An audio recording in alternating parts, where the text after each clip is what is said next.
Welcome everyone to the second video in a series of presentations on starting a business in Yuma County. In the last video, we talked about the work and preparation you should complete before filing for your business. This included documenting, recording, and researching the type of business you want to create, the skills necessary to be successful, and the equity and support you will need to get started. Once you have completed these tasks, your next goal is to begin the filing process and to determine the kinds of licensing, permits, and documentation you will need to create a legal business. As you move through each step of the filing process, make sure to collect, copy, and organize each document and form you complete, and understand that there will be costs associated with each. Let's get started first by discussing the importance of business names. Your first step when getting started is to create a legal business name and have it registered where you are located. Registering a business name in Arizona can involve filing with the Secretary of State website or City of Yuma business office by completing a name registration request or filling out a business license application. This name will be used to obtain an Arizona tax ID and employer identification number with the IRS for tax purposes and legal matters. In order to go into more detail, I will share an example of how business names can be used while defining them. For the purpose of this presentation, we will follow the path of a fictitious man named Junior Garcia, who is looking to register his business as a limited liability company to start up as a food truck vendor. The name he registers is Garcia Food Trucks LLC, which is the same name he uses on his business license and employer identification number. However, Junior doesn't want to use this registered name for his signage, so he creates a trade name. A trade name is the name a business uses to display to clients, vendors, customers, and the public. It is what the public will see on signs, his website, and on advertisements. The business trade name may be different from the registered name. Garcia Food Trucks LLC, for example, is changed to Garcia's Authentic Street Tacos for its trade name. If you're using a trade name different from the registered name of the business, you must file a fictitious name statement, sometimes called a DBA or Doing Business As statement. If Junior hires an artist to create a logo with his business trade name and a graphic, he could trademark that logo to keep others from using it.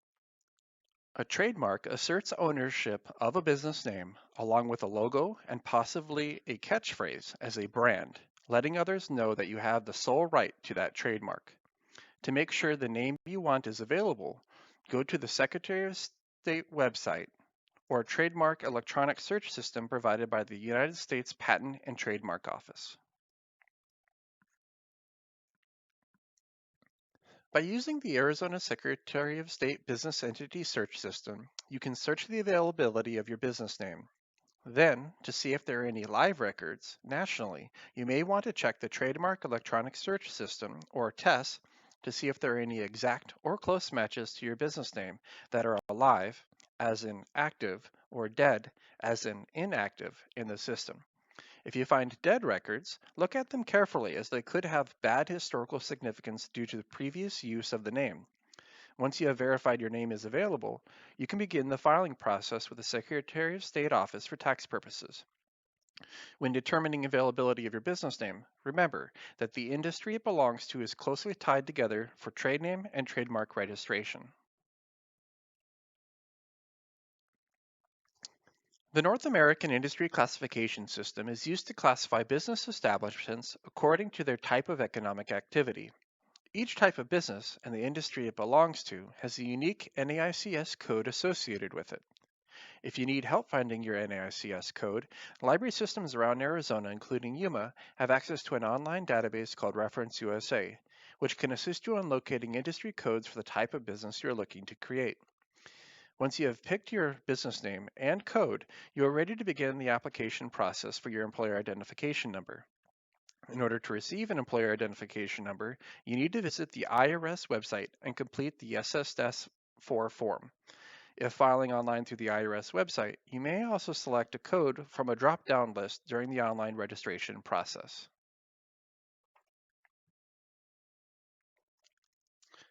After receiving your EIN, you are now ready to file with the Arizona Department of Revenue at www.aztaxes.gov.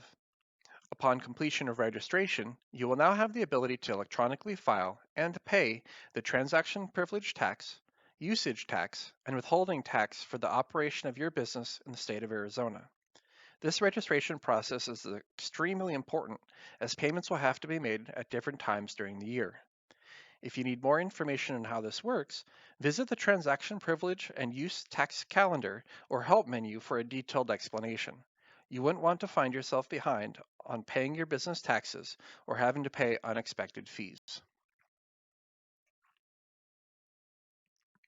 At this point in the process, you should have your Arizona tax license number, employer identification number, and naming documentation prepared.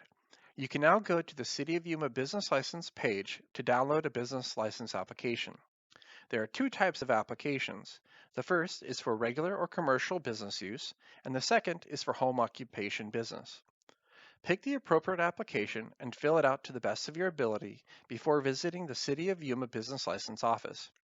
Bring the application, ID tax documentation, and a government ID such as a driver's license for identification. Potential costs for filing an application can range between $40 and $120, depending on the type of license you are applying. There are instructions on the application that explain how the approval process works and the period you may possibly have to wait. After getting approval of his business license application, Junior decides to start the process of completing his food vendor service license registration and food handler's permit. To do this, he will visit the Yuma County Department of Health Services to fill out an application, schedule an inspection of his truck and equipment, and pass a test for his food handler's permit. Depending on if he plans to sell or provide other services, he may need to file for additional licenses and permits through the Yuma Health Department or Arizona Department of Environmental Quality website. The best time to ask about these permits is at any point while you are completing one of the steps in this process. The last step is to seek guidance when you think you are done. Finding and working with a business counselor can help you save a lot of money and many headaches as you go through this process. If you have a lot of questions before you even begin, don't hesitate to seek guidance first and have things clarified for you. The last thing you want to do is make a mistake or miss a step as you go. For many years now, the Small Business Development Center has worked with the Yuma County Library to help community members learn about how to start a business. I've included their contact information for you as a starting point. Thank you for joining me for this presentation, and look forward to more virtual presentations by Yuma County Library staff.